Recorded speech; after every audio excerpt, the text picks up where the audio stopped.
வசனத்தை உணர்ந்து பாடலாம். ஓசன்னா இயேசு ராஜா முன்னே செல்கிறா, ஓசன்னா கீதம் பாடுவோம். இயேசு ராஜா முன்னே செல்கிறா, ஓசன்னா கீதம் பாடுவோம். வேகம் சென்றிடுவோம். ஓசன்னா ஜெயமே, ஓசன்னா ஜெயமே, ஓசன்னா ஜெயம் நமக்கே என்று, ஓசன்னா ஜெயம் நமக்கே. அல்லேலூயா துதி மகிமை என்றும், அல்லேலூயா துதி மகிமை. பார்த்து பாடுங்க சத்தமாய். அல்லேலூயா துதி மகிமை என்றும், அல்லேலூயா துதி மகிமை.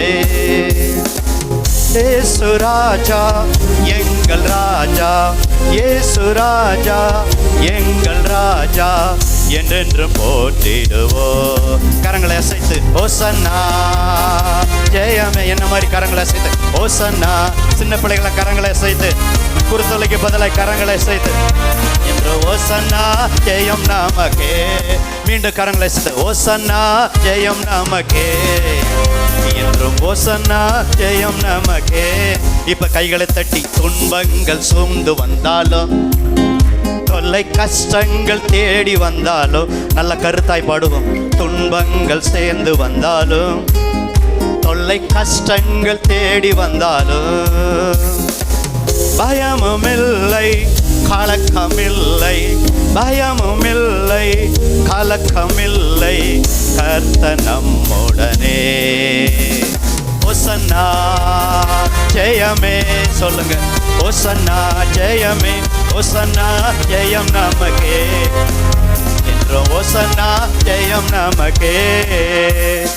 யோர்தானின் வெள்ளம் வந்தாலும், எரிகோ கோட்டை என்னே வந்தாலும், யோர்தானின் வெள்ளம் வந்தாலும், எரிகோ கோட்டை எதிர் நின்றாலும், சொல்லுங்க பயம் இல்லை, பயமும் இல்லை கலக்கமில்லை, பயமும் இல்லை கலக்கமில்லை, மீட்பர் நம்முடனே.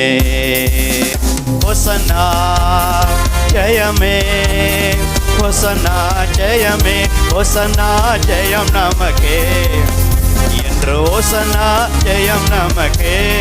எஸ் ராஜா, எஸ் ராஜா முன்னே செல்கிறா, சொல்லுங்க ஓசன்னா, ஓசன்னா கீதம் பாடுவோம். எஸ் ராஜா முன்னே செல்கிறா, ஓசன்னா கீதம் பாடுவோம்.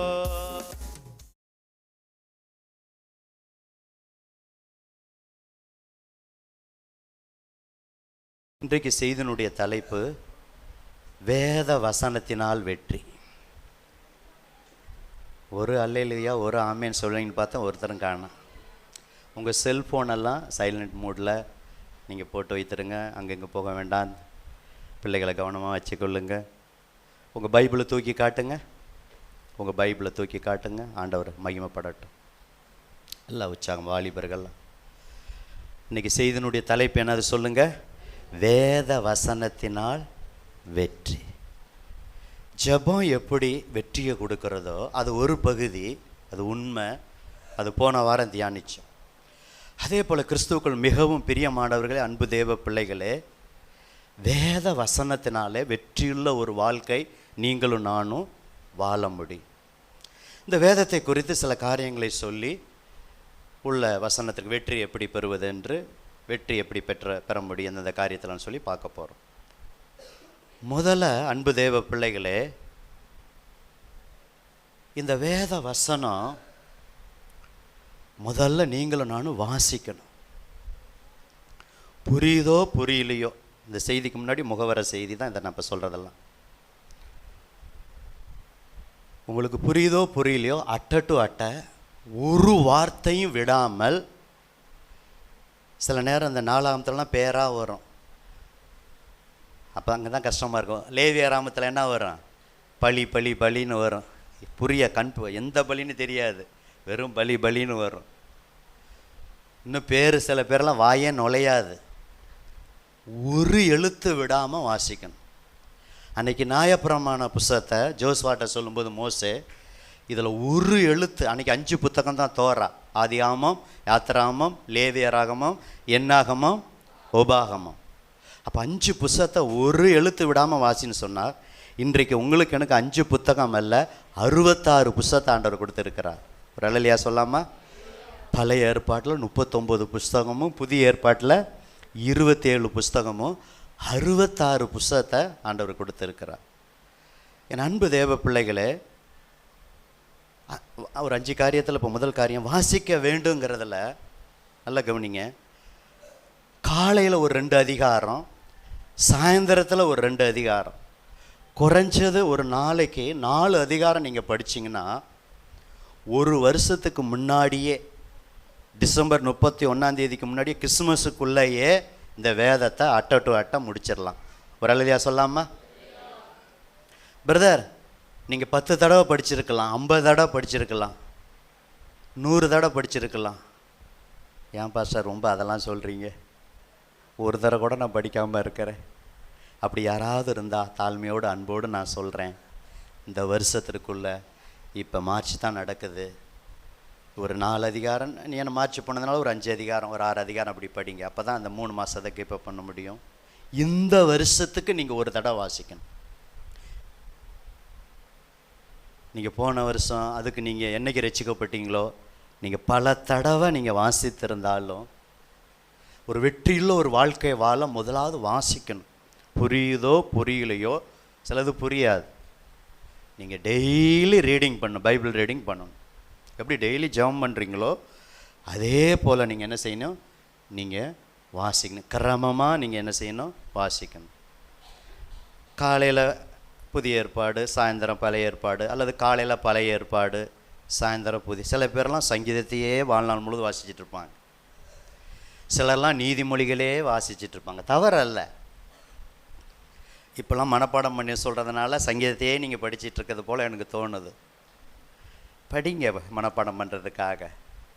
ஆனால் சங்கீதம் மட்டும் புத்தகம் அல்ல, 66 புத்தகத்தை நிதானமாக, அவசரம் இல்லாமல், குடுகுடுன்னு இல்லாமல், எப்படி ஜெபத்துக்கு நேரம் ஒதுக்குறோமோ அதே போல் வேத வாசிப்புக்கும் நீங்கள் நேரத்தை ஒதுக்கி இதில் தேடி என்ன செய்யணும், வேதத்தை என்ன செய்யணும், வாசிக்கணும். கர்த்தருடைய புத்தகத்தை தேடி வாசிங்கள். அப்படி நீங்கள் டெய்லி வாசிங்க. நம்முடைய ஸ்தாபன தலைவர் டேவிட் யோபையா முழங்கால் படியிட்டு, அவர் பலன் இருக்கிற வரைக்கும் முழங்கால் படியிட்டு தான் என்ன செய்வாராம், படிப்பார். அந்த வார்த்தையை கனப்படுத்தும்படி.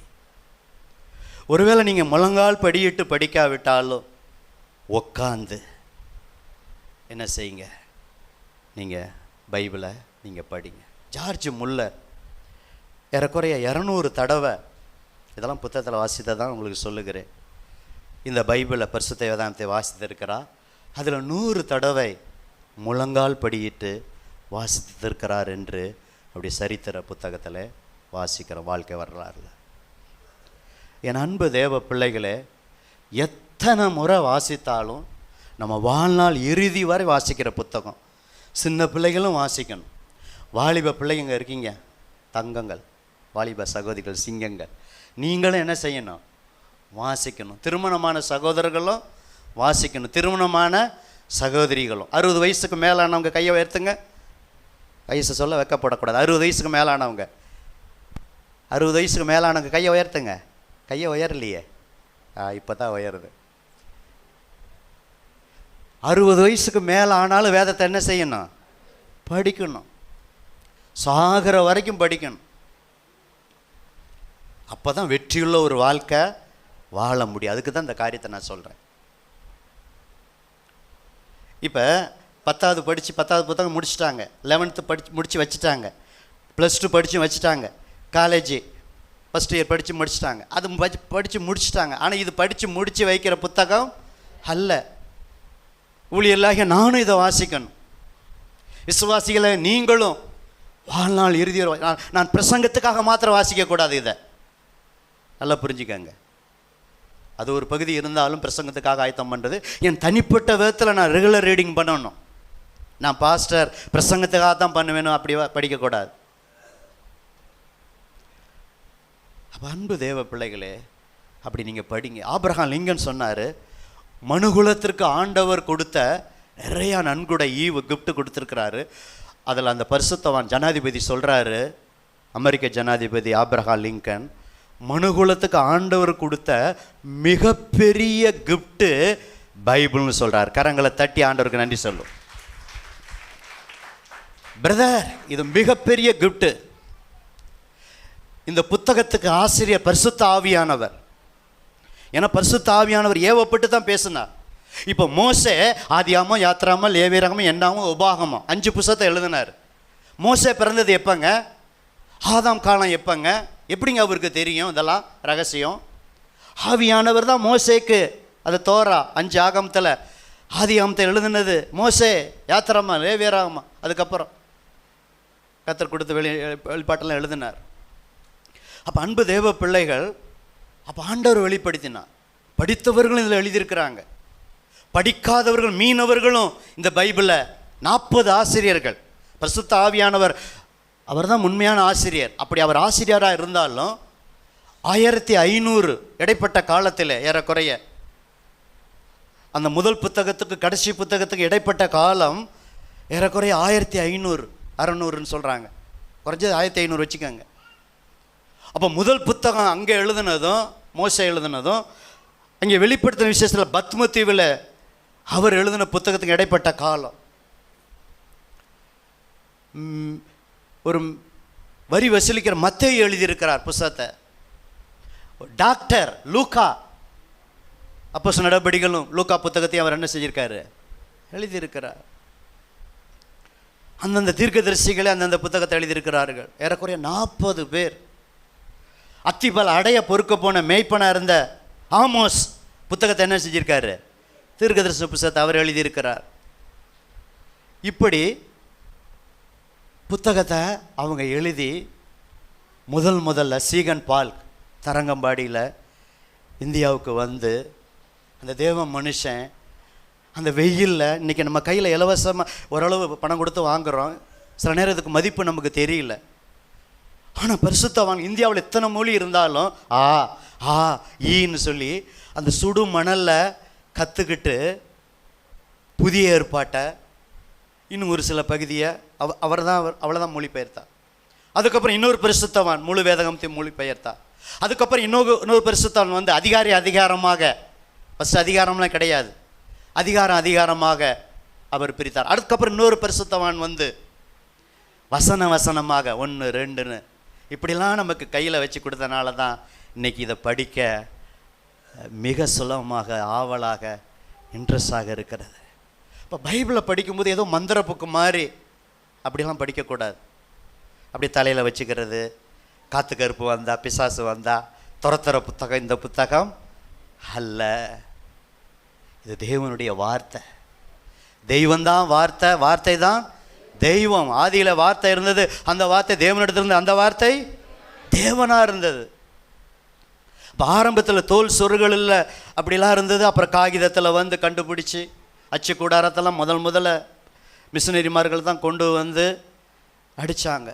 இந்தியாவில் இத்தனை மொழி இருந்தாலும் தமிழர்களாகி நீங்களும் நானும் பாக்கியவான்கள்.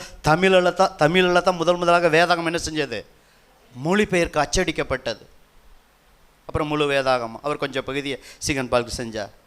அப்புறம் வில்லியம் கேரி, செருப்பு தைக்கிற ஒரு வில்லியம் கேரி வட இந்தியாவில் வந்து இவர் தமிழ்நாட்டில் இந்த மொழியில் மொழிபெயர்த்தாலும் வட இந்திய மொழிகளில் அநேக மொழிகளில் இந்த பரிசுத்த வேதாகத்தை வில்லியம் கேரி மொழிபெயர்த்தார்.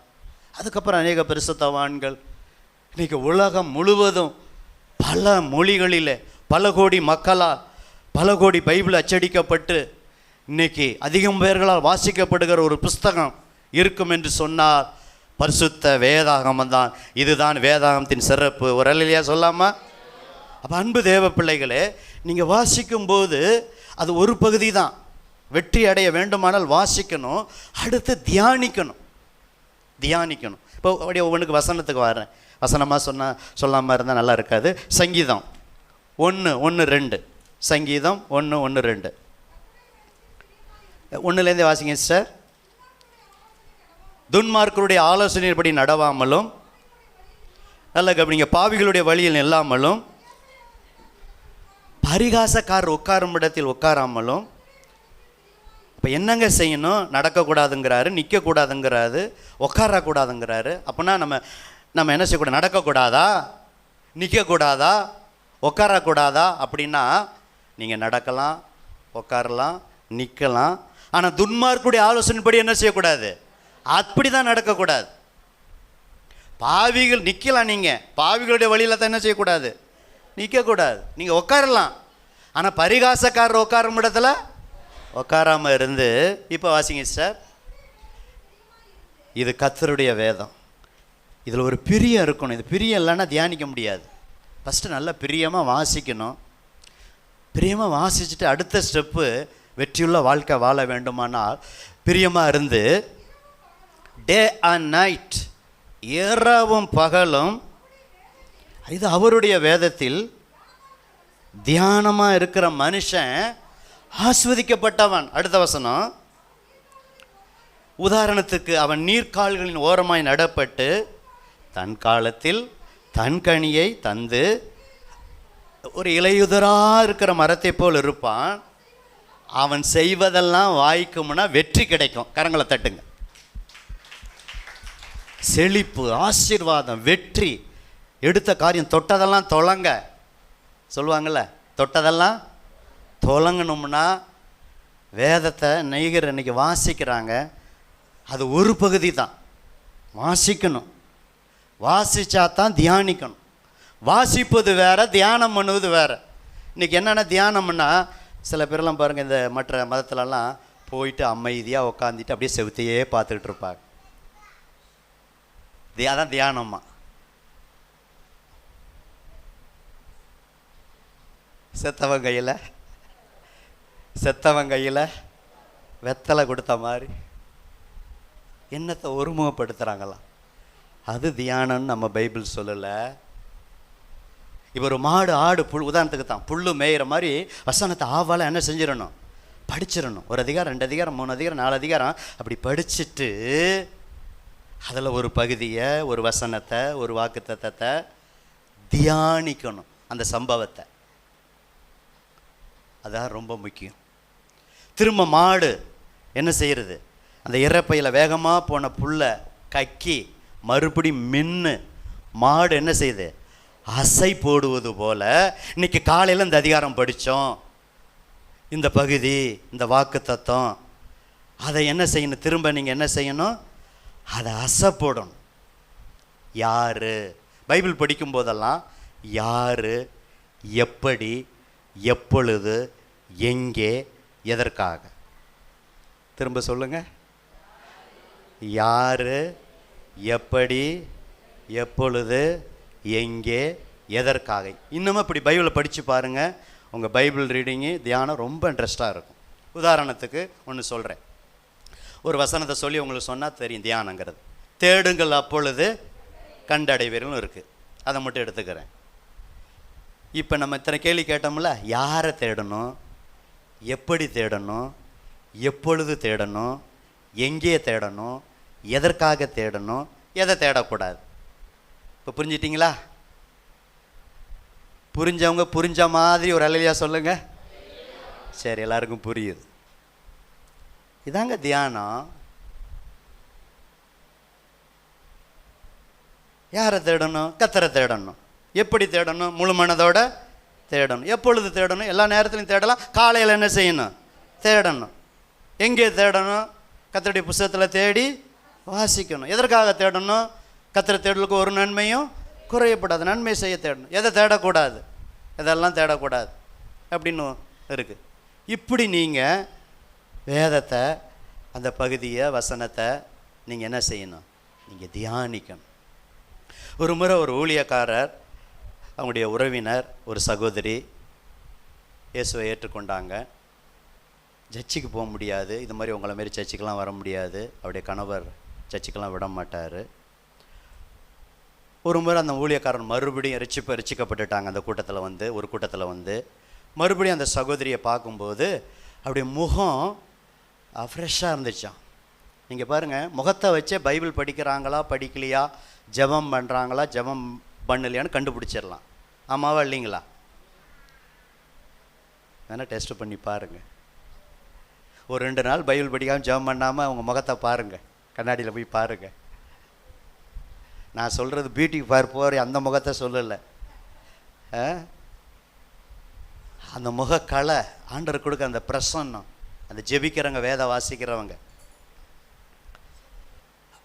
அப்படி அந்த சகோதரர், அந்த ஊழியக்காரர் அந்த அம்மாட்ட, இந்த அம்மா அப்படி இப்போ பைபிள்லாம் படிக்க முடியலையே, இந்த கூட்டத்துக்கு வந்தாங்க ரட்சிக்கப்பட்டாங்கன்னு சொல்லி மறுபடியும் அவங்கள சந்திக்க வரும்போது, உங்கள் முகம் அவ்வளோ கலையாக இருக்கே, அந்த ரட்சிப்பின் மகிழ்ச்சி இருக்குதே, அந்த ரட்சிப்பின் மகிழ்ச்சி இருக்குதே, நீங்கள் என்ன பண்ணுறீங்கன்னு கேட்கும்போது அந்த அம்மா சொன்னாங்க, நான் பைபிள் படிக்கலை, நான் சர்ச்சுக்கு வர முடியல பிரதர், வெளிப்படையாக ஜெபம் பண்ண முடியாது, ஆனால் ஒரு பைபிளை தெரியாமல், எங்கள் வீட்டுக்காரருக்கு தெரியாமல் என் ரூமில் வச்சுட்டு அவர் வேலைக்கு போன பிறகு நல்லா பாடி துதித்து முழங்கால் படிக்கிட்டு வேதத்தை வாசித்து இப்படி ஒவ்வொரு நாளும் ஆண்டவரோடு நான் உறவாடுவதனால, ஜெபத்தின் மூலம் நான் அவரோடு பேசுவதனால, வேத வசனத்தின் மூலம் அவர் என்னோடு பேசுவதனால, அதுதான் பிரதர் நான் அவ்வளோ சந்தோஷமாக இருக்கிறேன். சர்ச்சுக்கு போக முடியல, ஆனால் ஒரு நாள் எங்கள் வீட்டுக்காரர் சந்திப்பா, நான் சர்ச்சுக்கு வருவேன், ஆனால் அது வரைக்கும் நான் இந்த காரியத்தை தொடர்ந்து செய்வேன்னு சொன்னாங்க. இதுதாங்க ரகசியம். அல்லேலூயா. அந்த சகோதரி வேதத்தை வாசிப்பது மாத்திரமல்ல, தியானித்ததுனால தான் அவருடைய முகத்தில் அவ்வளோ காரியம். என் அன்பு தேவ பிள்ளைகளே, நீங்கள் வேதத்தை படித்தா போதாத தியானிக்கணும். அந்த தியானத்துக்கு இன்னொரு வசனத்தை கூட நான் சொல்கிறேன், வேகமாக போகிறேன். சங்கீதம் 39 பிரதரில் ஒருத்தர் கண்ணீர்னு வாசிங்க. 39 3வது வசனம். 39 3. என் இருதயம், பிரதரில் ஒருத்தர் சத்தம்மா, என் இருதயம் எனக்குள்ளே அனல் கொண்டது, நான் தியானிக்கையில் அக்கினி மூண்டது, அப்பொழுது என் ஆவினால் விண்ணப்பம் செய்தேன். இது தாவீதினுடைய சங்கீதம். அப்போ தாவீதினுடைய வாழ்க்கையில் வெற்றி மேல் வெற்றி கிடைக்க காரணம் பல காரணம். அதில் ஒரு காரணம், தாவீது ஜெபிப்பது மாத்திரமல்ல, வேதத்தை இந்த தேவ மனுஷன் தியானிச்சார், படித்தார். அவரே சொல்லுகிறார், சங்கீதம் 39 தாவீதின் சங்கீதத்தில் 3வது வசனம், என் இருதயம் எனக்குள்ளே என்ன செஞ்சது, அனல் கொண்டது, நான் தியானிக்கையில் அக்கினி மூண்டது, அப்புறம் அப்பொழுது என் நாவினால் என்ன செய்வேன், விண்ணப்பம் செய்வேன். பிரதர், நீங்கள் 1 மணி நேரம் ஜெபிக்கணும்னா நல்லா பைபிளை படித்து தியானிச்சுட்டு நீங்கள் ஜெபம் பண்ண ஆரம்பிங்க. 1 மணி நேரம், 1.5 மணி நேரம் போயிடும். போன வாரம் ஜெபத்தை குறித்து பேசணும். எத்தனை பேர் நீங்கள் ஜெப வாழ்க்கையில் வளர்ந்துட்டுருங்க? ஒருவேளை வளர்ந்துருக்கலாம். தொடர்ந்து ஜெபம் பண்ணுங்க. ஜெபம் எவ்வளோ முக்கியமோ வெற்றியுள்ள வாழ்க்கைக்கு, அதே போல் இந்த வேத வசனம் வாசித்து தியானிப்பது மிக மிக முக்கியம். தாவீது அவ்வளோ வேலையின் மத்தியில் சங்கீதம் 55 அப்படியே திருப்புங்கள். சங்கீதம் 55:17 நானே வாசிக்கிறேன். அந்தி சந்தி மத்தியான வேலைகளிலும் நான் தியானம் பண்ணி முறையிடுவேன், ஜெபம் பண்ணுவேன், அவர் என் சத்தத்தை கேட்பார். என் அன்பு தேவ பிள்ளைகளை, உங்கள் ஜெபம் கேட்கப்பட வேண்டுமானால், ஆராதனை துதியின் மூலம் வெற்றி, உங்கள் துதியை ஆண்டவர் அங்கீகரிக்க வேண்டுமானால், நீங்கள் காலையில் மாத்திரமல்ல, அந்தி சந்தி மத்தியான வேலைகளிலும் பைபிளை படித்து தியானம் பண்ணி பிறகு முறையிட்டார். சத்தத்தை ஆண்டவர் என்ன செஞ்சார், கேட்டார். அதே போல் உங்கள் சத்தத்தை கேட்டு வெற்றியை தருவார், உங்கள் தோல்வியை வெற்றியாய் மாற்றுவார். இதுதான் வெற்றி பெற ரகசியம். வேதத்தின் மூலம் எப்படி வெற்றி பெறுவது, வாசிப்பதனால் வெற்றி, உண்மை. அது ஒரு பகுதி தான். அடுத்த பகுதி என்ன செய்யணும், தியானிக்கணும். இன்னொரு இடத்துல சங்கீதக்காரன் சொல்லுகிறார், உங்களுடைய வேத வசனம் நாள் முழுவதும் தியானங்கிறார். அப்போ காலையில் 1 அதிகாரம் 2 அதிகாரம் 4 அதிகாரம் 5 அதிகாரம் படிக்கிறத நீங்கள் இடப்பட்ட நேரத்தில் தியானித்து பார்க்கணும். இறுதிய பலகையில் நீங்கள் திரும்ப அதில் படித்ததை ஞாபகப்படுத்தி நீங்கள் பார்க்கும்போது அதான் தியானம். மற்ற மதத்தார் போல் சும்மா ஊன்னு உட்காந்து இருக்கிறது, செவுத்தை பார்த்துட்டு உட்காந்துருக்கிறது தியானம் அல்ல. அது அவர்களுடைய தியானம். ஆனால் நம்முடைய தியானம் கர்த்தர் பேசுனதை நினைத்து பார்ப்பது. அவர் யார், அவர் என்ன குறித்து என்ன சொல்லியிருக்கிறார், என்னென்ன வசனத்துக்கு நான் கீழ்ப்படியணும், அவருடைய வாக்கு தத்தம் என்ன அப்படின்னு சொல்லி ஆராய்ந்து, அதான் இன்னொரு அடுத்த பகுதியில் வருது. அப்படி நம்ம என்ன செய்யணும், தியானிக்கணும். ஒவ்வொரு செய்தியும் கொடுக்கும்போது ஒவ்வொரு வாரமும் அடுத்த தலைப்பை தியானித்து உங்கள் மத்தியில் நாங்கள் கொடுக்குறோம். ஏதோ ப்ரெசன்டேஷன் உங்களுக்கு பண்ணல, ஒரு தலைப்பை தேவ சமூகத்தில் காத்திருந்து எது சபைக்கு தேவை, ஏன்னா உங்களுடைய சபையினுடைய வளர்ச்சி, உங்களுடைய வளர்ச்சி ஒரு மேய்ப்பனுக்கு தெரியும், ஒரு டீச்சருக்கு மாணவருடைய வளர்ச்சி தெரியும். அதுக்கு தகுந்த மாதிரி எப்படி ப்ரெசென்ட் பண்ணால் ஏற்றுக்குவாங்க, என்ன முக்கியம். இப்போ இந்த வேதத்தை குறித்து எவ்வளோ இருந்தாலும் எல்லாத்தையும் சொல்ல முடியாது ஒரே நாளில், எது முக்கியமோ என்று இப்படி ஃபில்டர் பண்ணி அந்த வசனத்தை கொடுப்பது தான் உங்களுக்கு அது பிரயோஜனமாக இருக்கிறது. ஏன்னா ஆசாரியனுடைய உதட்டில் என்ன தேடுவார்கள்? அறிவன வசனத்தை தேடுவார்கள். எதுக்காக இங்கே வந்திருக்கீங்க? 1 மணி நேரம் 2.5 மணி நேரம் நம்ம ஆராதனையில் அவங்க யோசிச்சு பாருங்கள். 1 மணி நேரம் நல்ல ஆராதனை, 1/2 மணி நேரம் அறிவிப்பு, 1 மணி நேரம் செய்தி. ஒரு ஆராதனுடைய 2 கண்களை மாறி, ஆராதனுடைய 2 கண்கள் மாறி ஒரு சர்ச்சுக்கு நீங்கள் 2.5 மணி நேரம் செலவு பண்ணுறீங்கன்னா நேரத்தை சரியாக பயன்படுத்தால் வெற்றி என்ற தலைப்பில் பேசியிருக்கிறேன். இப்போ இந்த 2.5 மணி நேரம் இது வேஸ்ட்டாக இல்லை. 8:30லேருந்து இந்த 11 மணி வரைக்கும் உட்கார்ந்துருக்கிற நேரம் இது இது இது இது பொன்னான நேரம். இந்த நேரத்தை நம்ம இன்வெஸ்ட் பண்ணுறோம், முதலீடு பண்ணுறோம் தேவ சமூகத்தில் இருந்து. இப்போ பாருங்கள், இயேசு கிறிஸ்து எம்மாவூர் சீசர்கள் சோர்ந்து போய் போகிறாங்க, வசனத்தை விலைக்கு போதிக்கிறாரு. அப்படி இருதயம் என்ன செஞ்சது? கொழுந்து விட்டு எரியுது. நீங்கள் பைபிள் படிக்கும்போது ஆவலாக படித்து தெய்வ வார்த்தையாக நீங்கள் ஏற்று அப்படியே அவருடைய காரியத்தில் தியானிச்சா உங்கள் இருதயத்தில் ஒரு அனல் வரும். ஆவியில் அனலாயிருங்கள் என்று வேதம் சொல்லுகிறது. ஆவியில் அனலாயிருங்கள். இப்போ வேத வசனத்தில் ஒரு அக்கினி இருக்கிறது, அது அனலை கொடுக்கும். அப்புறம் ஜெபம் பண்ணால் ஜெபம் ஃபயராக இருக்கும். இப்படி நீங்கள் பழகுங்க. அடுத்து நீங்கள் தியானிப்பது மாத்திரமல்ல, நேரத்தை கருதி வேகமாய் போகிறேன். புதிய ஏற்பாட்டில் அப்போஸ்தலர் நடபடிகள் 17ஆம் அதிகாரம் திருப்புங்கள். 17ஆம் அதிகாரம் 17 அதிகாரம் சீக்கிரமாக உடனே வாசிக்கிறவங்க எடுத்து நீங்கள் வாசிக்கலாம், சத்தமாக புரியும்படி வாசிக்கலாம். அப்போஸ்தலர் 17ஆம் அதிகாரம் 11. அந்த பட்டணத்தார், ஒருத்தர் எல்லாரும் வாசிக்கணும், ஒருத்தர் விட்டு கொடுத்து ஒருத்தருக்கு எல்லாரும் விளைகிறணும். ஒருத்தர் வாசிங்க. அந்த பட்டணத்தார் மனோவாஞ்சையாய், பார்த்தீங்களா, வசனத்தை நீங்கள் ஏற்றுக்கொள்ளணும். வசனத்தை ஏற்றுக்கொண்டு காரியங்கள் இப்படி இருக்கிறதா என்று தினந்தோறும் டெய்லி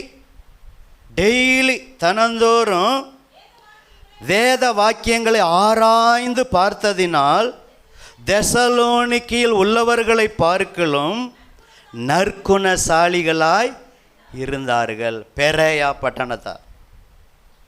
அப்போ இந்த ஊரில், இந்த மனுஷல் தாலுகாவில் 1000 சபை இருந்தால், பல சபைகள் இருந்தாலும் நம்பர் 1 டோல்கல் இந்த கிரேஸ் ஐபிஎஸ் சபையார். நீங்கள் ஒவ்வொருவரும் தினந்தோறும் வேதத்தை வாசிப்பது மாத்திரமல்ல, தியானிப்பது மாத்திரமல்ல, 3வது ஸ்டெப் என்னது?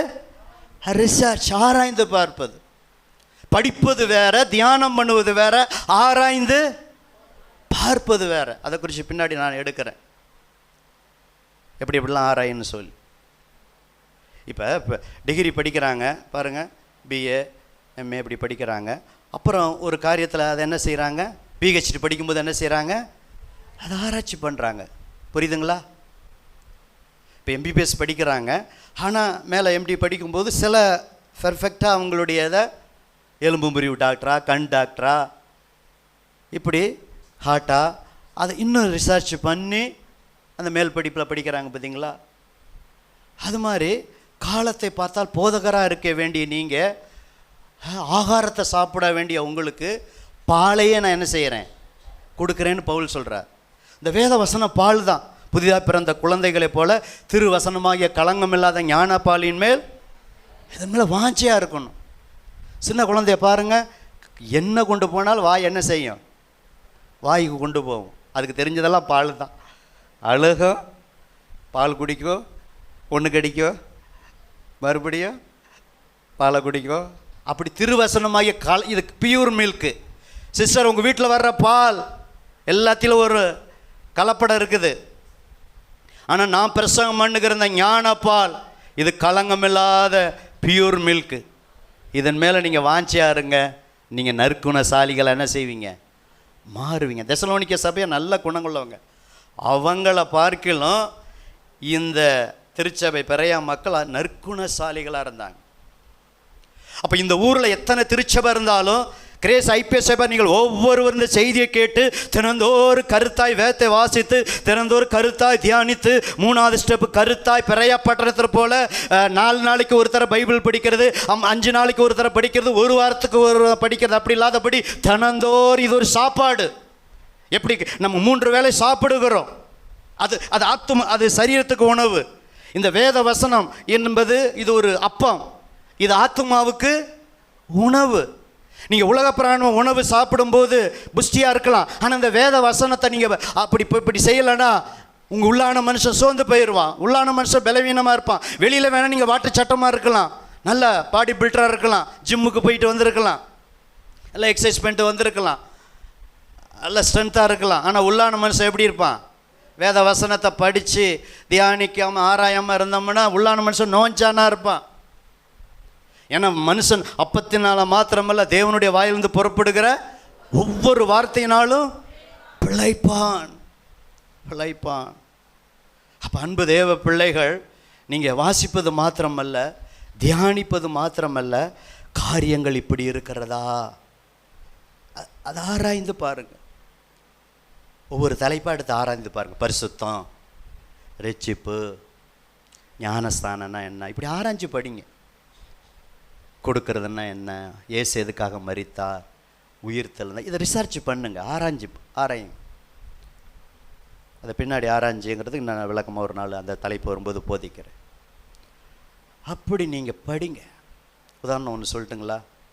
ஆக்கில்லா பிரிஸ்கில்லா அவங்க வேதத்தை படிப்பது மாத்திரமல்ல, தியானிப்பது மாத்திரமல்ல, ஆராய்ச்சி படித்ததுனால தான் திருப்புங்க. அப்போஸ்தலர் நடபடிகள் 18ஆம் அதிகாரம் 24, 25, 26.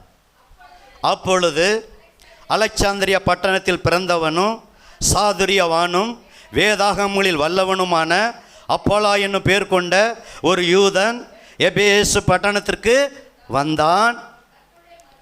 அப்போஸ்தலர் 18:25 கவனிங்க. அவன் கர்த்தருடைய மார்க்கத்தில் உபதேசிக்கப்பட்டு யோவான் கொடுத்த ஸ்தானத்தை மாத்திரம் அறிந்தவனாக இருந்து, நல்லா கவனிக்கணும், அப்படி பிரசங்கம் எஃபெக்டாக இருக்கும். ஆவியில் அப்படி அனலாக பிரசங்கம் பண்ணுவார். பிரசங்கத்தை கேட்டுகிட்டே இருக்கணும் போல இருக்கும். பவுலுடைய பிரசங்கம் எப்படி ஆவியில் அனலா, அதே போல் அப்போலாவுடைய பிரசங்கமும் ஆவியில் அனலாக இருக்கும். அப்படியே வார்த்தை வரும், அப்படியே வசனம் அப்படியே கொட்டும், மழை கொட்டும், அப்படியே ரிசீவ் பண்ணிக்கிட்டே இருப்பாங்க ஜனங்க. எப்படா இந்த திருச்சபைக்கு அப்போலா வருவாங்க, பவுல் வருவாங்கன்னு இருப்பாங்க. ஏன்னா பேதுரு ஒரு கூட்டம், பவுல் ஒரு கூட்டம், அப்போலா ஒரு கூட்டம். அப்போலாவை தப்ப தியானிக்கிறோம். ஆவியில் அனல் உள்ளவனாய் கர்த்தருக்கு அடுத்தவைகளை திட்டமாய் போதகம் பண்ணி கொண்டு வந்த. இதை ரிசர்ச் பண்ணி நல்ல திட்டமாக தெளிவாக, இதுதான் சத்தியம். ஒரு தலைப்பு எடுத்தால் இப்படி இதுதான், அப்படி தெளிவாக.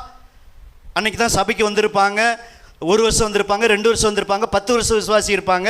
எல்லாருக்கும் ஒரு புரிகிற மாதிரி வேத வசனத்தை அப்படி திட்டமாக ஆராய்ஞ்சு போதிக்கிற மனுஷன் தான் அப்போலா. ஆனால் நான் இப்போ சொல்லுகிற ஆக்கில்லா பிரிஸ்கில்லா, அடுத்த வாசிங்க சார். அவன் ஜெப ஆலயத்தில் தைரியமாய் பேச தொடங்கின போது ஆக்கில்லாவும் பிரிஸ்கில்லாலும் அந்த மெசேஜை கேட்டு, பேசுகிறதை கேட்டு அந்த ஊழியக்காரரை சேர்த்து கொண்டு, நல்லா கவனிக்கிறீங்களா, தேவனுடைய மார்க்கத்தை அதிக, ஏற்கனவே திட்டமாக போதிக்கிறவர் அப்போலா. இப்போ ஆக்கில்லா பிரிஸ்கில்லா கணவன் மனைவி 2 பேரும் ஊழியக்காரருக்கு அதிக திட்டமாய் அவனுக்கு விவரித்து காண்பித்தார்கள். இதுதான் ஆராய்ச்சி. நல்ல கரங்களை தட்டுங்க, நல்ல கரங்களை தட்டுங்க. ஆக்கில்லா பிரிஸ்கில்லாவுக்காக நம்முடைய சபையில் இருக்கிற ஒவ்வொரு கணவனும் ஆக்கில்லாவாக இருக்கணும், ஒவ்வொரு சகோதரிமார்களும் பிரிஸ்கில்லாவாக இருக்கணும். எந்த தலைப்பை கொடுத்தாலும் அதுக்கு தான் ஆண்டவர் தலைப்பாக உங்களுக்கு போதிக்கிறார். இன்னமும் வெற்றின்னா உங்களுக்கு ஒன்று சொல்லக்கூடிய கட்டன்னு இந்த காரியத்தில் இப்படி செஞ்சால் வெற்றின்னு சொல்லணும்.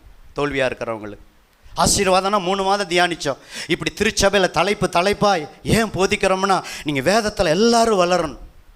எந்த மனுஷனையும் கிறிஸ்து இயேசுக்குள்ளாக ஒரு தேறினவனாக நிலை நிற்கணும். அதுதான் ஒரு உண்மையான ஊழியக்காரன். அந்த திறமை உள்ளவர்களை கண்டுபிடித்து தான் சில நேரம் நாங்கள் வீட்டு கூட்டங்களில் பிரசங்கம் பண்ண கொடுக்குறோம். உபவாச கூட்டத்தில் இங்கே ஃபுல் ஃபிட்டில் ஏற்றி அவங்கள பிரசங்கம் பண்ண கொடுக்குறோம். அந்த தாளந்து, ஆக்கில்லா பிரிஸ்கில்லா போன்ற தாளந்து உள்ளவர்களை, வேதத்தை போதிக்கிறவர்களை. அப்போ இவங்க ஆக்கில்லா பிரிஸ்கில்லா எங்கே கற்றுருப்பாங்க? பவுல்கிட்ட. பவுல் எங்கே கற்றுருப்பார்? தேவனுடைய பாதத்தில். பவுலுக்கு ஆண்டவர் அவ்வளோ வசன வெளிப்பாடை கொடுத்தார். வெளிப்பாடு நிறைஞ்ச மனுஷன். பிரதர், நீங்கள் தனி ரீடிங்க்கு ஒரு நோட்டை போட்டு நோட்டு பேனாவோட பைபிளை படிங்க. சர்ச்சிலையும் ஒரு செய்தி உங்கள் பிரசங்கம் மனசில் பதியணும்னா கண்ணு பார்க்கணும், காது என்ன செய்யணும், கேட்கணும். இப்படி பேசும்போது வாயால் என்ன செய்யணும், பேசணும்.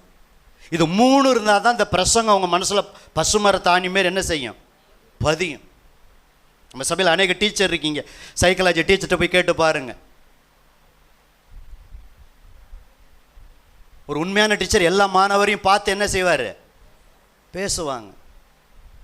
தெரிஞ்சிடும். நீங்களா சிலர்லாம் சர்வீஸ் பண்ணுறீங்க.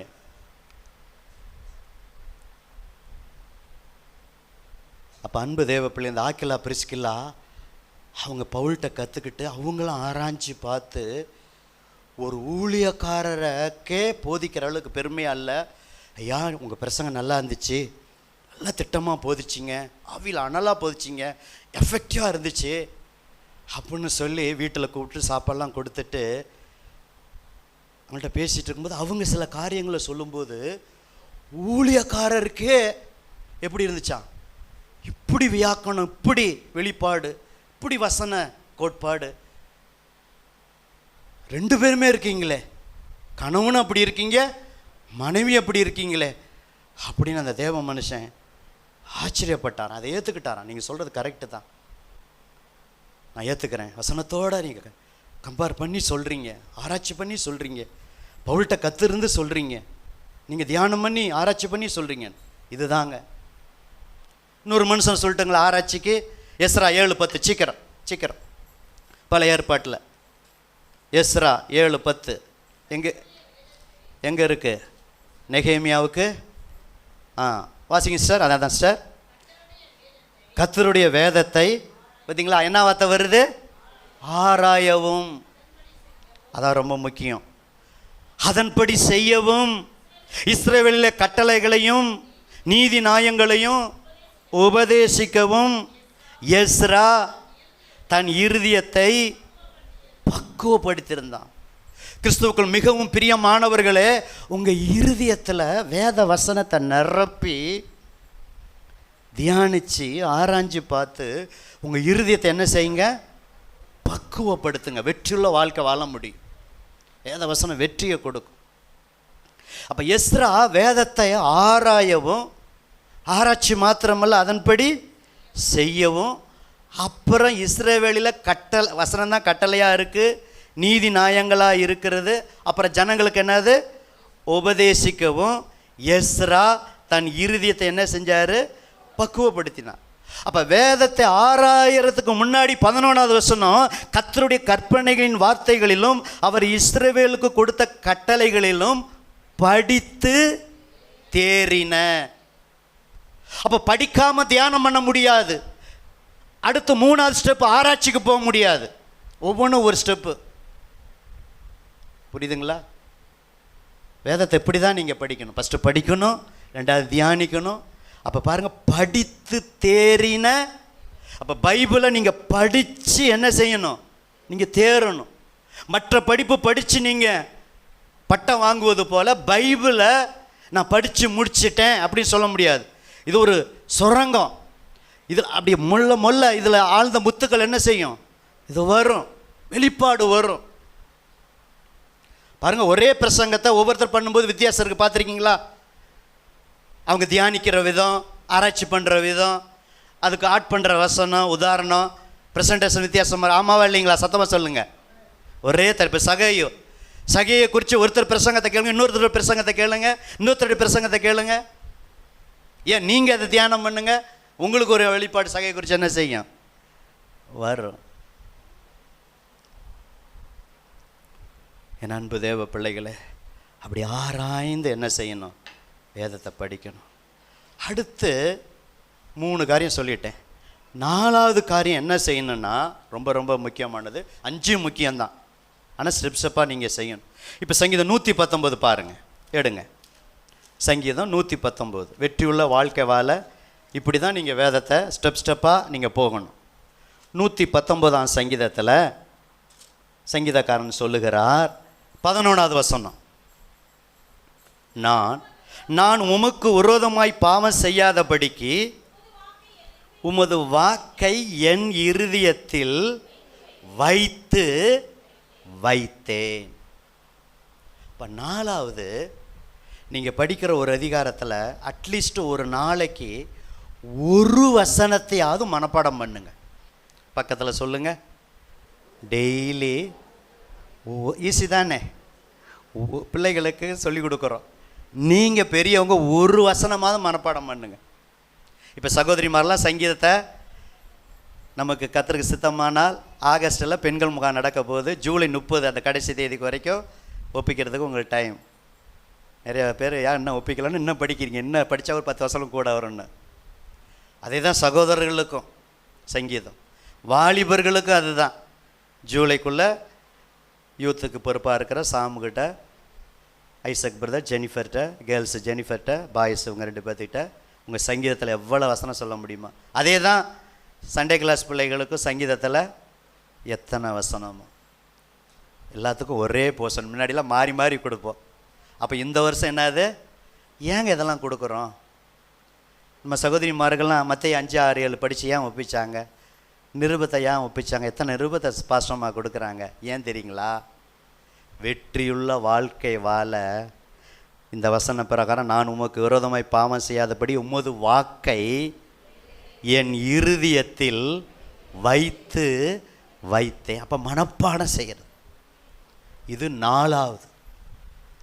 பாங்க, இருதயத்தில் எத்தனை வேதனை, சஞ்சலம், கவலை, கண்ட குப்பையெல்லாம் வச்சுருக்கிறோம். அதனால தான் நிம்மதி இல்லாமல் அலையிறோம், தூக்கம் வரல. அதெல்லாம் டெலீட் பண்ணிவிட்டு இருதயத்தில் வசனத்தை வைங்க, நல்ல தூக்கம் வரும். சர்ச்சிலேயே தூக்கம் வரும்.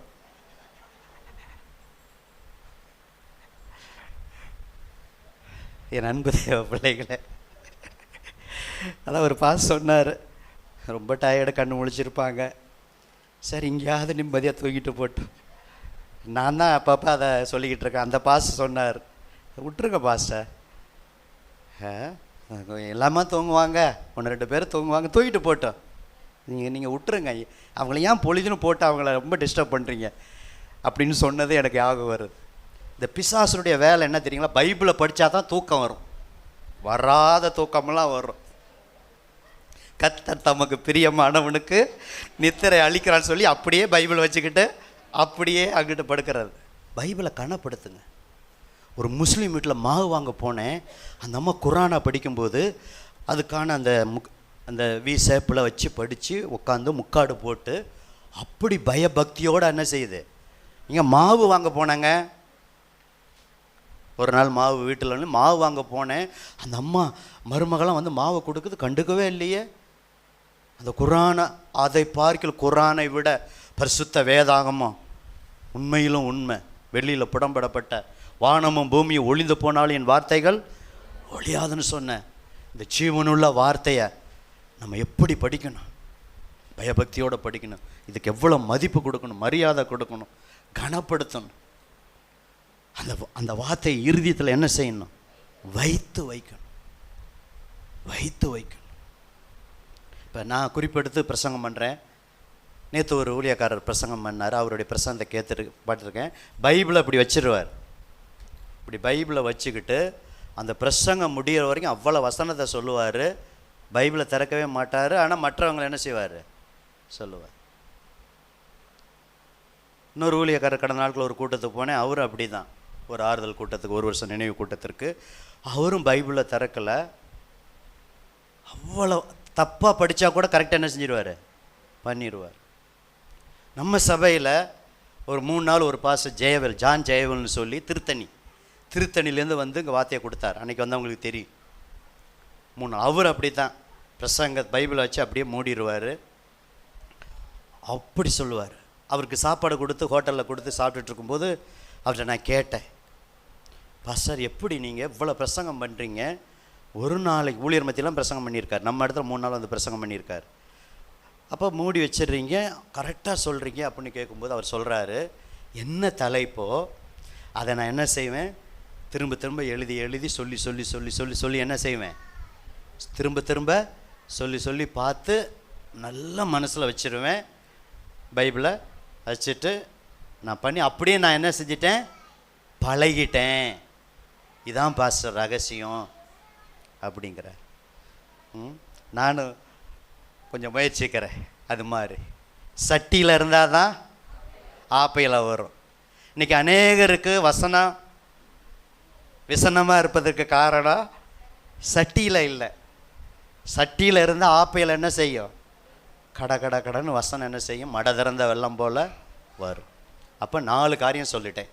நீ சத்தமாக சொல்லுங்கள். முதல்ல வாசிக்கணும், 2வது தியானிக்கணும், 3வது சத்தமாக, வெரி குட், 4வது மனப்பாடம் பண்ணணும், 5வது யாக்கோப்பு. இதுதான் வெற்றியுள்ள வாழ்க்கை வாழ வசனத்தை நீங்கள் செய்ய வேண்டியது பகுதி. அப்புறம் வெற்றி ஆண்டவர் கொடுத்துருவார் ஒவ்வொரு விஷயத்தில். இதுதான் ரொம்ப முக்கியம், இம்பார்ட்டன்ட், இந்த 5 காரியமும். அதனால தான் இதுக்கு நேரம் எடுத்து நான் பிரசங்கம் பண்ணுகிறேன். அப்புறம் சில காரியங்களை சொல்லுகிறேன். இப்போ 5வது காரியம், எபிரேயருக்கு அடுத்து யாக்கோப்பு 1ஆம் அதிகாரம் 22. அல்லாமலும் பிரதர், நீங்கள் உங்களை வஞ்சியாதபடி, அம்மா நீ உங்களை ஏமாத்தாதபடி, வஞ்சியாதபடி திருவசனத்தை கேட்கிறவளாக மாத்திரமல்ல, அதன்படி என்ன செய்யணும்? செய்கிறவளாக இருங்கள்.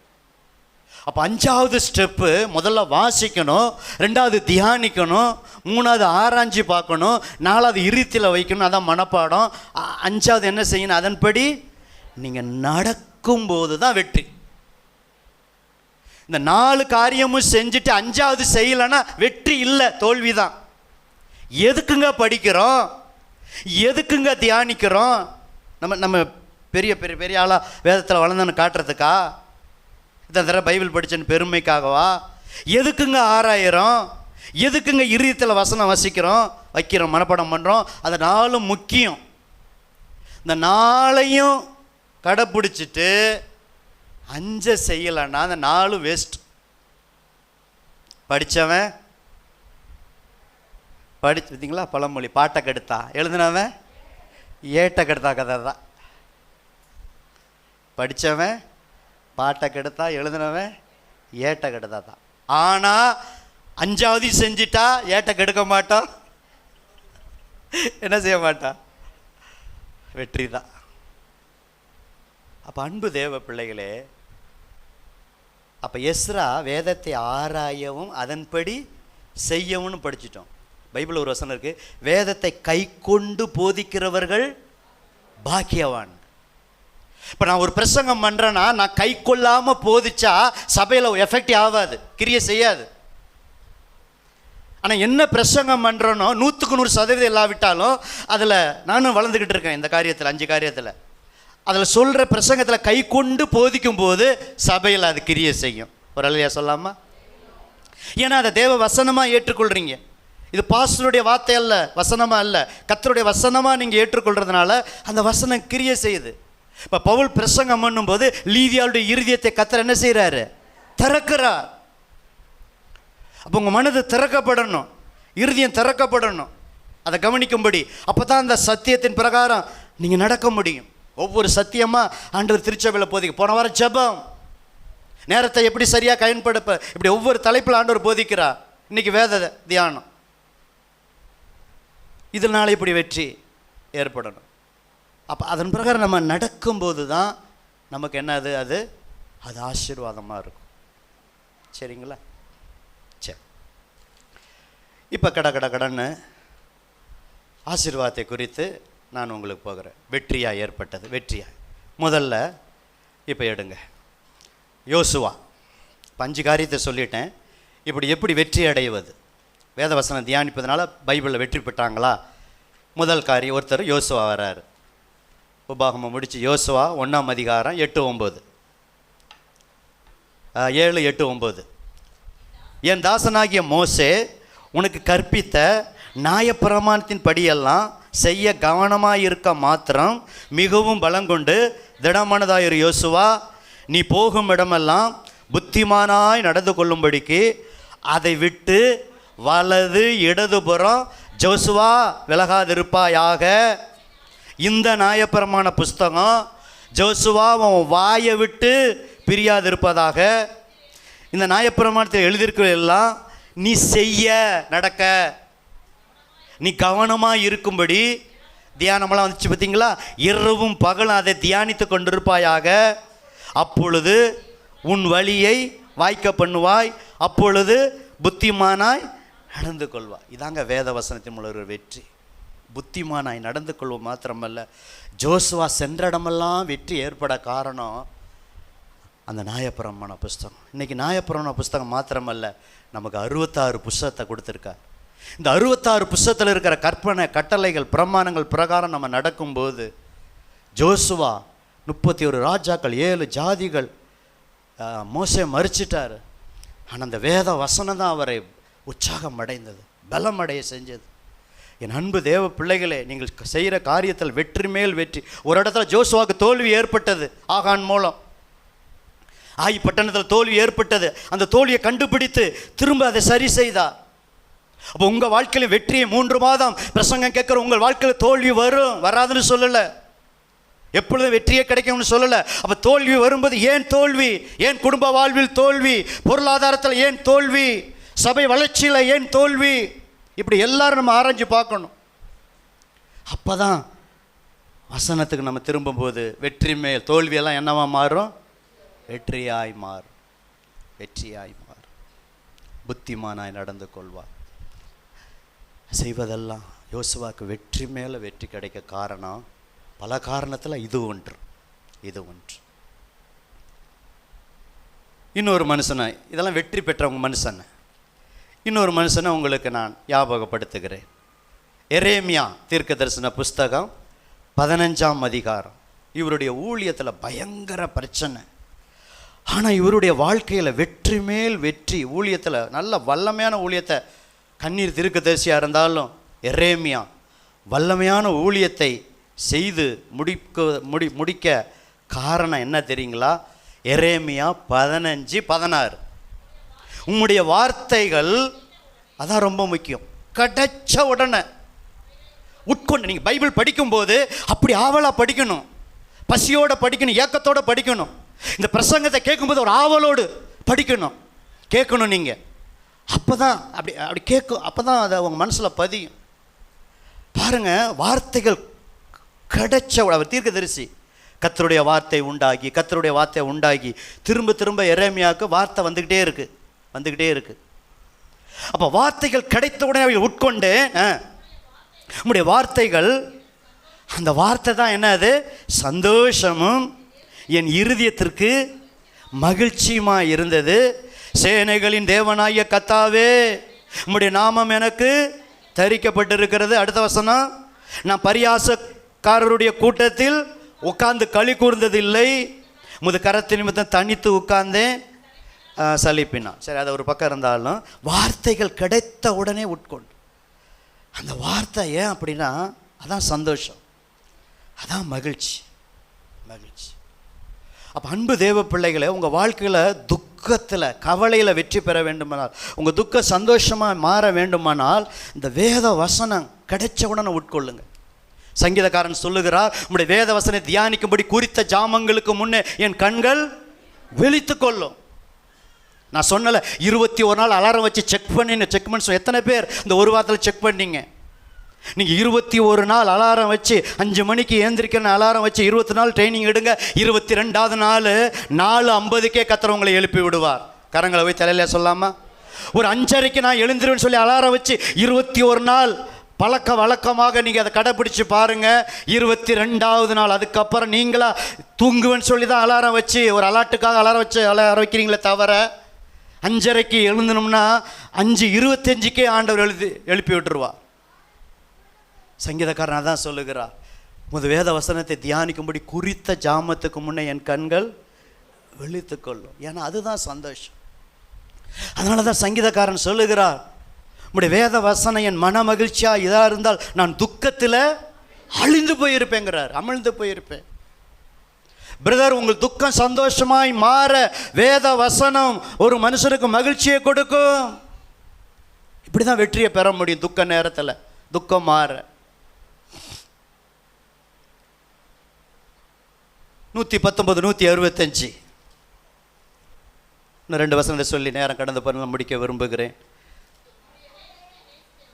உமது வேதத்தை நேசிக்கிறவர்களுக்கோ மிகுந்த சமாதானம் உண்டு, அவர்களுக்கு இடறல் இல்லை. குடும்ப வாழ்விலே அன்பு சகோதரனே சகோதரிய தோல்வியோடு இருக்கீங்களா? எந்த விஷயத்தில் தோல்வியாக இருந்தாலும் வேத வசனத்தின் பிரகாரம் இருக்கும்போது வெற்றி ஆண்டவர் தருவார். எல்லா தோல்வியை வெற்றியாக மாற்றுவதற்கு எல்லாத்துக்கும் வேத வசனம் இருக்குது. அப்போ இந்த வசனத்தின் பிரகாரம் நம்முடைய வேதத்தை நேசிக்கிறவர்களுக்கோனா அந்த 5 காரியத்தை செய்யணும். வாசிக்கணும், தியானிக்கணும், ஆராயணும், மனப்பாடம் பண்ணணும், நடக்கணும். அதான் நேசிக்கிறது. அந்த நேசிக்கிறவர்களுக்கு என்ன சமாதானம் உண்டு? மிகுந்த சமாதானம். உங்கள் குடும்பத்தில் கணவன் மனைவிக்குள்ள சமாதானம் தேவையா? சபைக்குள்ள ஒருவருக்கு ஒரு சமாதானம் தேவையா? பெற்றோர் பிள்ளைகள் மத்தியில் சமாதானம் தேவையா? சமாதானத்துக்கு ஒரே வழி கர்த்தர். அதை கர்த்தர்னு சொல்லும்போது அந்த வசனம் தான், அந்த வசனம் தான் நமக்கு சமாதானத்தை கொடுக்கும். அன்பு தேவ பிள்ளைகளே, அடுத்த வேத வசனம் என்ன செய்கிறது? யாத்திராமம் நிறையா சொல்லலாம். 1-2 சொல்லி நான் முடிக்க விரும்புகிறேன். யாத்திராமம் எடுங்க. இதெல்லாம் வேத வசனத்தினால் வருகிற வெற்றி. யாத்திராமம் 5ஆம் அதிகாரம் 26 பாருங்கள். நானே நேரத்தை கருதி வாசிக்கிறேன். 5:26. நீ உன் இருக்கும், நீ உன் தேவன், எல்லாரும் சேர்ந்து படிக்கலாமா? நீ உன் தேவனாகிய கர்த்தரின் சத்தத்தை கவனமாய் கேட்டு அவர் பார்வைக்கு செம்மையானவைகளை செய்து அவருடைய கட்டளைகளுக்கு செவி கொடுத்து அவருடைய நியமங்களை யாவும் கை கொண்டால் நான் எகிப்திற்கு வர பண்ண வியாதிகளில் ஒன்றையும் உனக்கு வர பண்ணேன். நானே உன் பரியரையாகிய கர்த்தர். அப்போ வேத வசனத்தை நீங்கள் மருந்து போல் உட்கொள்வதனால, எப்படி டாக்டர் சொல்லும்போது காலையில் இந்த மாத்திரை 7 மணிக்கு மாத்திரைன்னா அப்படி கரெக்டாக 7 மணிக்கு பார்த்துட்டு ஐயோ இன்னைக்கு சாப்பிடாம விட்டோமேன்னு அதில் அவ்வளோ கரெக்டாக இருக்கிறோம். அந்த உலகப்புறான மாத்திரையை விட வேதவசன மருந்து. இதை நீங்கள் மருந்தாக உட்கொண்டீங்கன்னா உங்கள் உடலுக்கெல்லாம் ஆரோக்கியம் என்று நீதிமொழியில் சொல்லுகிறது. வசனம் மருந்து.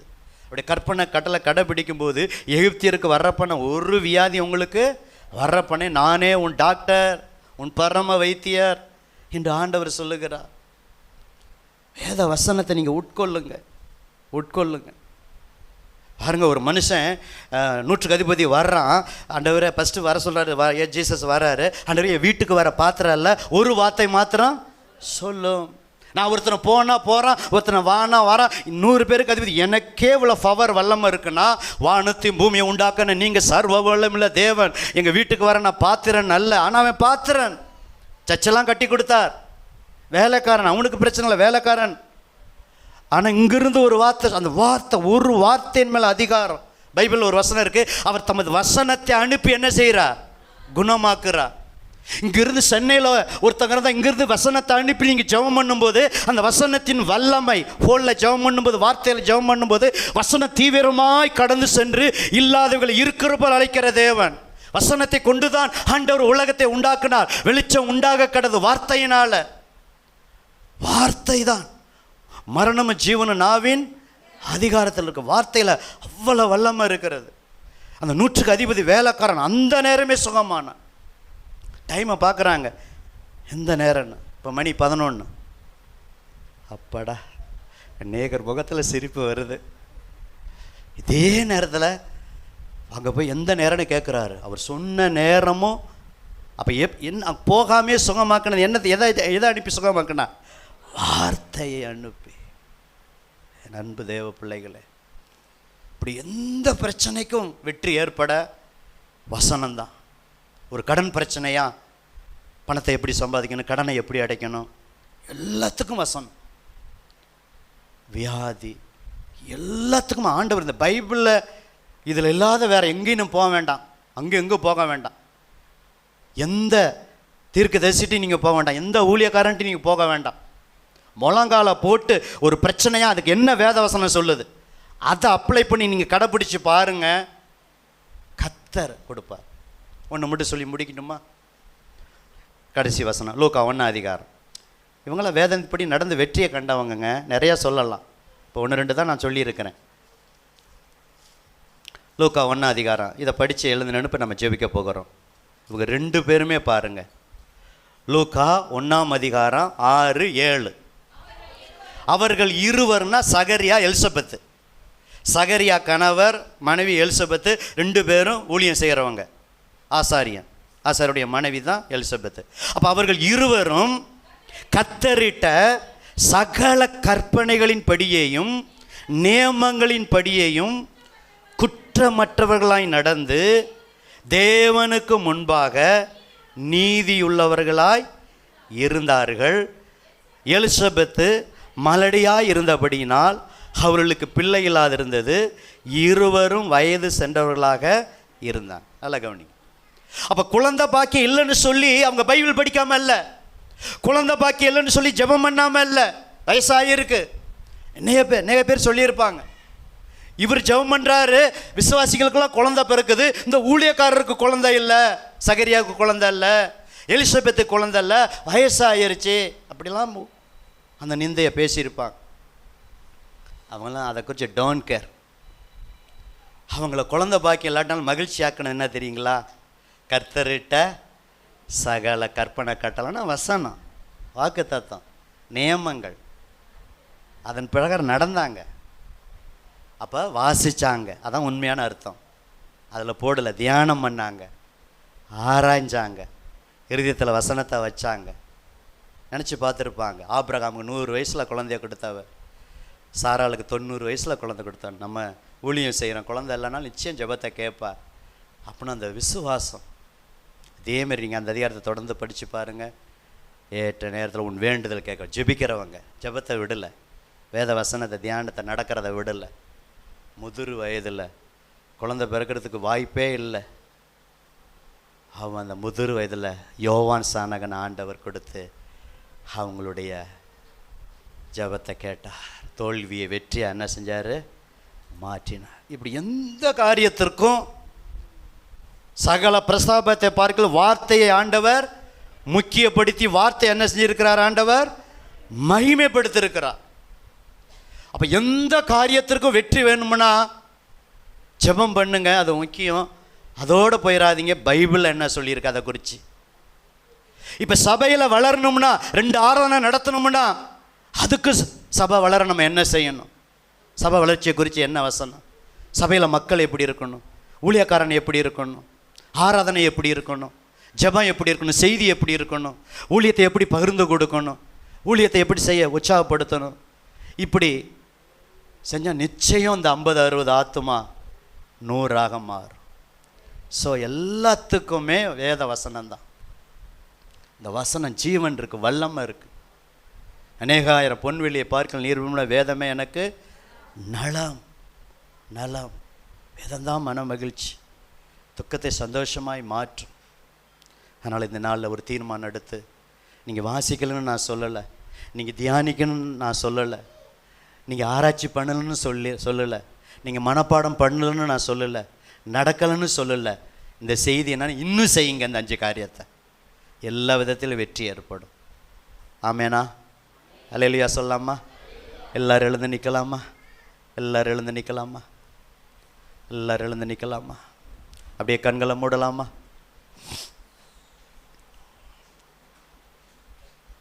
எல்லோரும் வலது கரத்தை உயர்த்தலாமா? எல்லோரும் வலது கரத்தை உயர்த்தலாமா? அப்படியே கண்களை மூடலாமா? ஒரு சின்ன தீர்மானம் எடுத்துகிட்டு போங்க. ஆண்டவரே, உலகமெங்கும் இந்த குருத்தோலை ஞாயிறு கொண்டாடுறாங்க. நாங்கள் பாரம்பரியமாக யாரும் குருத்தை கொண்டு வரல, அதை குறித்து கொஞ்சம் தியானித்தோம். ஆனால் அதை பார்க்கலும் வசனத்தின் மூலம் வெற்றி என்ற தலைப்பில் எங்களோடு நீங்கள் பேசுனீங்க அப்பா. அப்படியே கண்ணை மூடி, இன்னும் நான் படிப்பேன் ஆண்டவரே, இந்த வருஷத்துக்குள்ளே முடிப்பேன் ஆண்டவரே. தீர்மானம் எடுங்க. எத்தனை தடவை படித்தாலும் இந்த வருஷத்துக்கு டிசம்பர் 31 எங்கள் பாஸ்டர் எங்களை உற்சாகப்படுத்த கேட்கும்போது எங்கள் எல்லாருடைய கையும் ஏறணும். இந்த 3 மாதத்தில் ஏதாவது வேத வாசிப்பு குறைவாக இருந்தால் அதை ஈக்குவல் பண்ணி படித்து ஒரு நாளைக்கு 4 அதிகாரம் 5 அதிகாரம் படித்து டிசம்பருக்குள்ளே இந்த வருஷத்துக்கு காரியத்தை நான் முடிப்பேன் ஆண்டவரே. தீர்மானம் எடுங்க. ஆண்டவரே, நான் படிச்சுக்கிட்டே போகிறேன், அப்புறம் இடப்பட்ட நேரத்தில் கொஞ்சம் டைம் கிடைக்கும்போது தியானிப்பேன் ஆண்டவரே. அதெல்லாம் எப்படின்னு சொல்லிட்டேன். அப்புறம் ஆராய்ச்சி பார்ப்பேன் ஆண்டவரே. நற்குணசாலியாய் மாறு. ஆராய்ச்சி பார்த்தா தான் நம்ம நற்குணசாலியாக மாற முடியும். நம்ம குணம் மாறும். பொய் சொல்கிறவங்க பொய் சொல்ல மாட்டாங்க வேதத்தை ஆராய்ச்சி பார்த்தா. திருடுறவங்க திருட மாட்டாங்க. விபச்சாரம் பண்ணுறவங்க விபச்சாரம் பண்ண மாட்டாங்க. சண்டை போடுறவங்க சண்டை போட மாட்டாங்க. அடிக்கிறவங்க அடிக்க மாட்டாங்க. ஏன்னா வேத வசனம் நம்மளை சீர்திருத்தம், நம்மளை மாற்றும். அவ்வளோ வல்லமை இருக்குது, ஜீவன் இருக்குது, வல்லமை இருக்குது. ஆவி ஆத்மா கணுக்களை உருவ குத்துக்கிறதா இருக்கு. இருதயத்தின் நினைவே அது வகையாக இருக்கிறதா இருக்கிறது. தேவனுடைய வசனம் புடமிட்டது. அது எதுக்காக அனுப்பப்பட்டது? அது வாய்க்கும். தீர்மானம் எடுங்க. மனப்பாடம் பண்ணுவேன் ஆண்டவரே. ஒரு நாளைக்கு ஒரு வசனமாவது இடத்தோட இந்த அதிகாரம் இந்த வசனம் குறைஞ்சது ஒன்று தான். ஆனால் நான் 4 படிப்பேன் 5 படிப்பேன், அது உங்கள் விருப்பம். ஒரு தீர்மானம் எடுங்க, கண்டம் போடுங்க. தீர்மானம். ஆண்டவரே, இந்த 4 செஞ்சுட்டு நான் நடக்காதனால தான் சில நேரம் தோல்வி ஏற்படுது. இந்த 4ஐயும் செஞ்சுட்டு கடைசி 5வது நடப்பேன் ஆண்டவரே. யோசுவா குறித்து யாவப்படுத்தினீங்க. சகரியா எலிசபெத்துக்கு வெற்றியை கொடுத்து யாவப்படுத்தினீங்க. தாவீது வாழ்க்கையில் வெற்றிக்கு, யோபு வாழ்க்கையில் உடைய வேத வசனம் எனக்கு வேண்டிய ஆகாரத்தை பார்க்கலாம் காத்து கொண்டேன் என்றது. சோதனையில் வெற்றி பெற வேத வசனம் யோபு. அன்னைக்கு பைபிள் இல்லை, சபை இல்லை. அந்த தேவ மனுஷன் அப்போவே ஆகாரத்தை பார்க்கலாம் பைபிள் வசனத்தை, வேத வசனத்தை காத்து கொண்டாரு. அண்டர் எரேமியா போல் வசனம் கிடைச்ச உடனே உட்கொள்ளுவேன், அது என் இருதயத்துக்கு சந்தோஷமும் மகிழ்ச்சியுமாக இருக்கும் ஆண்டவரே. ஒரு தீர்மானம் எடுங்க, ஒரு தீர்மானம் எடுங்க. ஆக்கிலா பிரிஸ்கிலாவை போல ஆண்டவரே வேத வசனத்தை திட்டமாக, அதிக திட்டமாக போதிக்கிற ஒரு வெளிப்பாடு கிடைக்கட்டும். தீர்மானம் எடுங்க. வேதத்தை ஏனாதானு கடமை படிச்சுட்டு அவசரமாக வேலைக்கு ஓட மாட்டேன். உட்காந்து படிப்பேன், நேரம் எடுத்து படிப்பேன், தியானிப்பேன். ஆண்டவரே, இந்த காரியங்களாம் அனுபவப்பட்ட எஸ்ரா இருதயத்தை ஆராய்ந்து, வேதத்தை ஆராய்ந்து அதன்படி பக்குவப்படுத்து போல என் இருதயத்தை பக்குவப்படுத்துங்கப்பா. படித்து தேறின வேத பாரகன் ஆண்டவரே. நான் பைபிளை படித்து தேரணும். நான் பட்டம் வாங்கியிருக்கேன், ஏதோ படிச்சிருக்கிறேன் என் படிப்புக்கு தகுந்த மாதிரி. அது ஒரு பக்கம் இருக்கட்டும், என் வாழ்க்கைக்கு பொருளாதாரத்துக்கு வேலை கிடைக்க. ஆனால் வேதத்தை வாழ்நாள் இறுதி வரை படித்து நான் தேருவேன் ஆண்டவரே. ஒரு தீர்மானம் எடுங்க, தீர்மானம் எடுங்க. ஆண்டவர் உங்களுக்கு வெற்றியை கொடுப்பார். வெற்றி மேல் வெற்றியை கத்தர் ஆண்டவர் தருவார். வியாதியாக இருந்தால் வியாதி நேரத்தில் பைபிளை படிங்க, அதுதான் மருந்து. வியாதி சுகமாகும். கடன் பிரச்சனையா, அந்த கடன் பிரச்சனை வெற்றி பெற பைபிளை படிங்க. எந்த குடும்பத்தில் சண்டையா, பைபிளை படிங்க. கணவனை எப்படி நடக்கணும், மனைவி எப்படி நடக்கணும், பெற்றோர் எப்படி நடக்கணும், எல்லாத்துக்கும் பைபிள். ஒரு சபை வளர்ச்சியா, ஒரு பாஸ்டர் எப்படி நடக்கணும், விசுவாசி எப்படி நடக்கணும், சபையில் என்ன ஒழுங்கு இருக்கணும், என்னென்ன எல்லாமே பைபிளில் இருக்கு. இதில் இல்லாததுக்கு வேற எங்கேயும் போக வேண்டாம். எங்கே போக வேண்டாம். எந்த ஊழியக்காரன் நோக்கி கடிதம் எழுதுறது, அங்கே போகிறது எங்கேயும் வேண்டாம். குடும்பமாக முழங்கால போட்டுங்க. கிடைக்கிற வார்த்தைக்கு கீழ்ப்படிஞ்சு நீங்கள் குடும்பமாக கடைப்பிடிங்க. வெற்றி மேல் வெற்றி உங்களுக்கு கிடைக்கும். கரங்களை தட்டி ஆண்டவருக்கு நன்றி சொல்லுங்கள். நல்லா உற்சாகமாக, நல்லா பலத்த கைகளை தட்டி.